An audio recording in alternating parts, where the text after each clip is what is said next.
বাংলাদেশ এবং শনিবার বিকেলে রাজধানীর একটি হোটেলে ব্র্যান্ডিং বাংলাদেশ, আসন্ন নির্বাচন, প্রবাসীদের অংশগ্রহণ ও আগামীর অর্থনীতি শীর্ষক আলোচনা সভার আয়োজন করে সেন্টার ফর এনআরবি। এতে অংশ নেন বিভিন্ন রাজনৈতিক দলের নীতি নির্ধারক, ব্যবসায়ী, শিক্ষক ও সংশ্লিষ্ট খাতের অংশীজনেরা। দেশের অর্থনীতিতে প্রবাসীদের গুরুত্বপূর্ণ অবদানের কথা তুলে ধরে বক্তারা বলেন, আগামী নির্বাচনে যে পদ্ধতিতে প্রবাসীদের ভোটাধিকার নিশ্চিতের কথা ভাবা হচ্ছে তা কষ্টকর হবে। পোস্টাল পদ্ধতির পরিবর্তে অনলাইন ভোটিং বা আগাম ভোটিং এর ব্যবস্থা নেওয়া যায় কিনা সেটি ভাবতে হবে। আহ্বান আসে ব্যবসায়ীদের যেন ব্যবসার স্বার্থে রাজনীতিবিদ হতে না হয় সেই পরিবেশ তৈরি করার।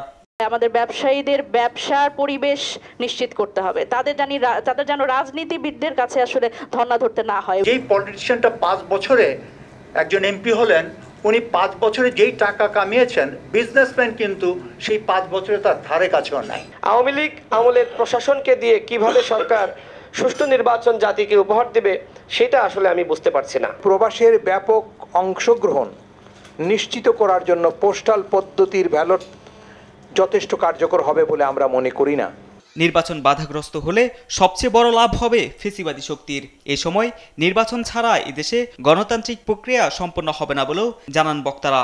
নির্বাচন ছাড়া এদেশে গণতান্ত্রিক উত্তরণ হবে না। আগামী নির্বাচন যেন কোনোভাবে কম্প্রোমাইজ না হয়, এই পথে যেন আমরা একসাথে থাকি। বিএনপির স্থায়ী কমিটির সদস্য আমির খসরু মাহমুদ চৌধুরী বলেন, 3 মাসের মধ্যে নির্বাচন হয়ে গেলে বাংলাদেশ আরো ভালো অবস্থায় থাকতো।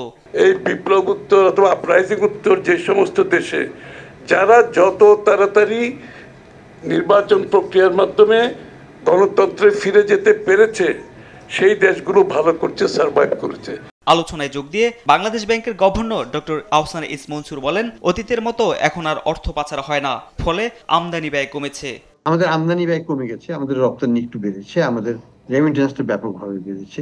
উপর দিকের থেকে যে ধরনের অর্থ পাচারটা হচ্ছিল সেই প্রবণতাটা অনেকটা কমে গেছে। গভর্নর বলেন, যেসব ব্যাংকে অনিয়ম দেখা যাচ্ছে তাদের বিরুদ্ধে ব্যবস্থা নেওয়া হচ্ছে। 5টি ব্যাংকে একীভূত করে বাংলাদেশের সবচেয়ে শক্তিশালী ব্যাংকে রূপান্তর করা হবে বলেও জানান তিনি। এই 5টা ব্যাংকে একীভূত করে আমরা একটা বৃহৎ আকারের বড় ইসলামী ব্যাংক করতে হবে। তারেক মাহমুদ সুজন, দেশ টিভি, ঢাকা।